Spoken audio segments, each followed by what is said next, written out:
शकीना मलिक, देखिए जिस तरीके से हमारे देश में आज इंडिपेंडेंस डे मनाया जा रहा है, बताया जा रहा है आज देश को आजाद हुए हुए टोटल 78 इयर्स हो गए। क्या वाकई में देश आजाद हो चुका है? ये मेरा सवाल उन लोगों से है जो आज स्वतंत्र दिवस मना रहे हैं। आज जिस तरीके से लोगों ने फ्लैग होस्टिंग की, हमारे देश के प्रधानमंत्री भी लाल किला पर जाकर उन्होंने भी फ्लैग होस्टिंग की, बड़ी बड़ी बातें की, महिला सुरक्षा की बात हो या फिर देश को जिस तरह से विकास, भ्रष्टाचार और भी कई मुद्दे थे आज देश के प्रधानमंत्री के जो लाल किले पर उन्होंने किया। लेकिन क्या वाकई में हमारा देश आजाद है? क्या वाकई में हमारे देश की महिला आजाद है? क्या वाकई में हम सुरक्षित हैं इस देश में? क्या इस देश की महिला, क्या इस देश की लड़की, क्या इस देश की बच्ची गर्व से ये बोल सकती है कि हमारा देश महान है? क्या हम बोल सकते हैं कि हम सुरक्षित हैं? हम रोड पे क्या, स्कूल में क्या, पार्क में क्या, हम कहीं भी सुरक्षित नहीं है। जिस तरीके से आए दिन रेप की घटनाएं सामने आ रही है, ये कोई नासमझ बच्चियों के साथ नहीं, अब तो पढ़े लिखे डॉक्टर के साथ। जी हाँ, कोलकाता में जिस तरीके से डॉक्टर मोमिता का मामला सामने आया है, जिस तरीके से रेप के बाद उनकी हत्या की गई, क्या वाकई में डॉक्टर मोमिता बच्ची थी, नासमझ थी, या फिर उन्होंने शॉर्ट कपड़े पहने थे, या फिर वो दारू पी के थी, या फिर जिस तरीके की एलिगेशन लगती है क्या उस कैटेगरी में डॉक्टर मोमिता थी? बल्कि वो अपने ड्यूटी आवर में थी, वो अपनी ड्यूटी दे रही थी, और जिसके बाद लोगों ने मिलकर उनका गैंग रेप किया और उसके बाद हत्या कर दी गई मोमिता का।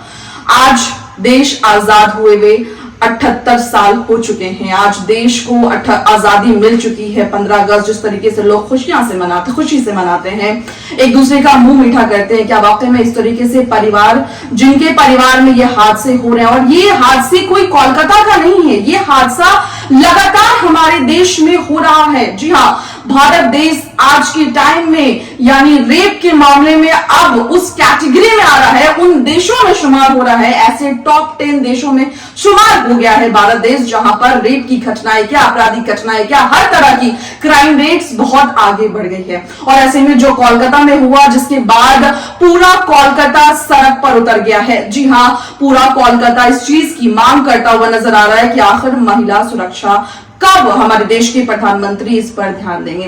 खैर, ऐसा ही एक मामला बिहार मुजफ्फरपुर से आया, जो बेहद शर्मनाक, दिल दहलाने वाला मामला है। जी हाँ, मुजफ्फरपुर में एक 12 साल की बच्ची के साथ जिस तरीके से रेप हुआ, और रेप करने के बाद उसके प्राइवेट पार्ट पर लगभग 50 बार वार करके उसे बेरहमी से मार दिया गया। देखिए जिस तरीके से ये सारे अपराध बढ़ते जा रहे हैं, यानी आए दिन अपराध बढ़ रही है।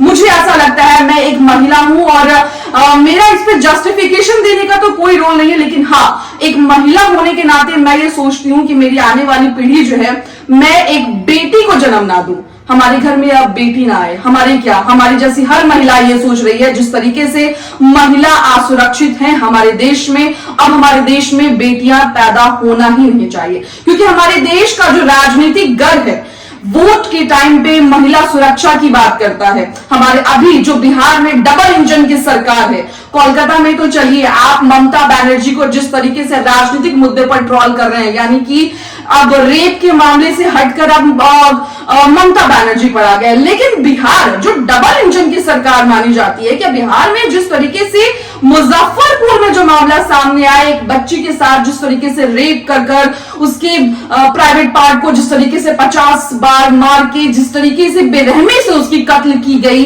क्या ये कहां तक सच है, ये कहां तक सही है?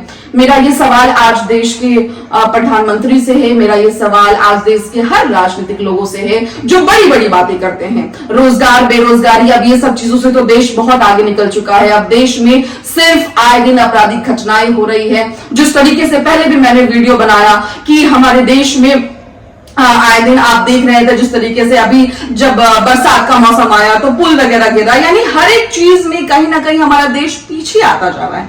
10 साल जो बीजेपी की सरकार हमारे देश में चली, और तीसरी बार जब मोदी 3.0 की शुरुआत हुई है, मुझे लगता है जब से मोदी 3.0 की शुरुआत हुई है तब से लगातार आपराधिक घटनाएं और बढ़ गई है। और बिहार में हमारे सुशासन बाबू नीतीश कुमार, जिनका ये मानना था, जिनका ये कहना था कि जब तक उनकी सरकार है महिलाएं सुरक्षित है, रात के 12 बजे भी निकले, यानी नीतीश कुमार ये दावा करते थे कि उनकी सरकार में महिला सबसे ज्यादा सुरक्षा है। उन्होंने अगर कुछ किया है तो महिलाओं बेटियों के लिए उन्होंने बहुत कुछ किया। लेकिन अब नीतीश कुमार जी लगातार औरंगाबाद का मामला, मुजफ्फरपुर का मामला, आए दिन हर एक जगह का मामला, सीतामढ़ी का मामला जिस तरीके से सामने आ रहा है, यानी 7 साल की बच्ची हो या फिर 12 साल की बच्ची हो, और अब तो खैर नौकरी करने वाली बच्ची है वो भी सुरक्षित नहीं है। तो खैर ये सवाल मैं आप लोगों के लिए छोड़ती हूं, क्या वाकई में हमारे देश में आज के दिन स्वतंत्र दिवस मनाना चाहिए जिस तरीके से हम 15 अगस्त मनाते थे खुशी के साथ? क्या वाकई में हमें झंडा फहराना चाहिए? क्या वाकई में हमें मुंह मीठा करना चाहिए? क्या वाकई में हम इस चीज का दावा कर सकते हैं कि हमारा देश आजाद है, या फिर आज भी हम वही डूबे हुए हैं? खैर तब तक के लिए दे मुझे इजाजत। इस मुद्दे पर और क्या कुछ होता है अपडेट हमारे जरिए आपको मिलती रहेगी। धन्यवाद।